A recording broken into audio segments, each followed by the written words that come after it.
in the latter stages. Gourley probably has every option. It doesn't look like anybody wants to really rush to the front, does it? As expected, it's slowing within the first 100. I feel like I've done this for a number of years, looked at the championship record of 3:40 and thought, surely that's going this year. But it doesn't look likely in the opening stages. James Hennigan there of Cardiff AC, happy to take up the early running. But for me, Neil Gourley, he ran the last 800 or so, 700 or 800 of his 3:34, 3:35 clocking on his own.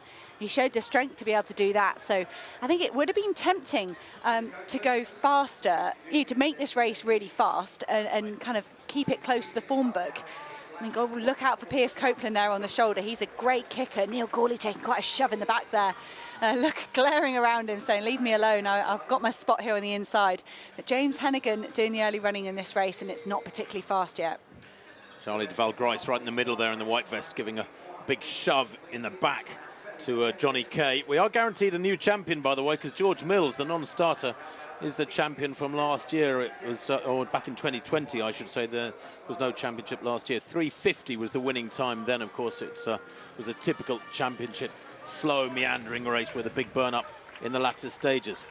But it is James Hennigan from Cardiff AC who has taken somewhat reluctantly pole position at the moment. And actually, it ensures you stay out of trouble. In theory, nobody will clip you from behind, and you run the shortest line. 67 through the first 400, though. That is pretty slow, and these are very entertaining races. I think as a coach or a parent or someone emotionally invested, it's very nerve-wracking. But from a spectator point of view, it suddenly becomes such fine margins in these tactics. You're right, running wide when they're going slow isn't a big deal, but the minute this kicks off, you have to be in the right position. See Charlie Grice moving up a little bit there. They're starting to whittle it down. Piers Copeland pushing a tiny bit on the shoulder of James Hennigan.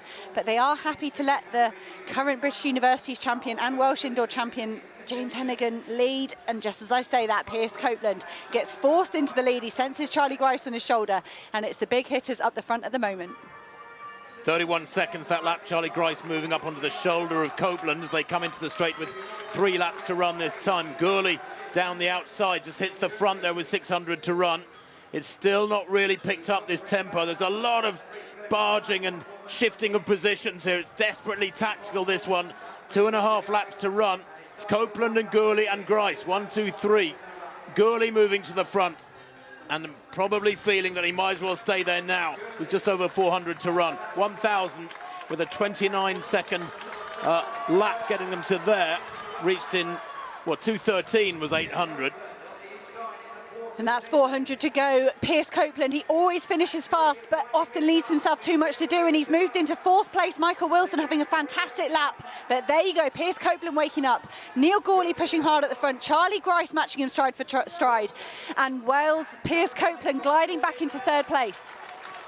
Charlie Grice in 2nd place then. Gourley at the front. Copeland moving down the outside effortlessly. They hear the bell this time. 2:23 there or thereabouts at the bell.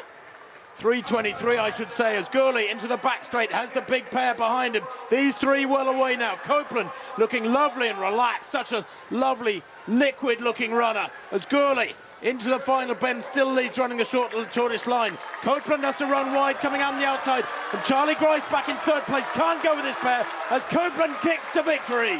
3:49.01 from